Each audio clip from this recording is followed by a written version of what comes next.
it's good 20 plus years now, but even more so in the last 10 years. A lot of the social issues we're looking at and addressing in our communities are more complex. You have, we have homeless seniors. So somebody could be, 72 years old and they're only been on the street the last 2 years. They might have gone to a seniors program, but actually they're homeless as well. And so many of the social issues that single issue charities used to address now are much more complex and require more conversations across government and nonprofits, and actually taking a look, are people in, our organizations doing what they say they're going to do? And who's monitoring that they're actually producing some results? And so a lot of our work since I've been there with United Way over the last 8 years is to go, what's fantastic in the nonprofit sector?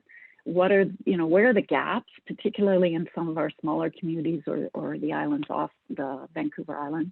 And how do we, as I call us mindful meddlers, and I shouldn't say that in public, but I call us we care.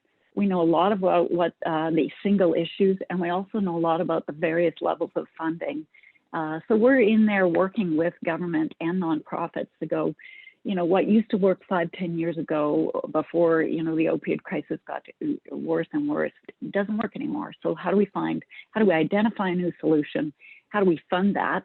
How do we monitor that? And how do we actually learn from, if we're going to we tested a drop-in center up in Comox in the library a couple of years ago, and that was for street population. It worked fantastically. It's now evolved multiple layers, and we're using that to help other United Ways and other programs across the country. So, we kind of were a simple money in, invest in good communities or good organizations and programs. And then we got into, we've got to figure out more complex solutions and monitor and reward and drive excellence.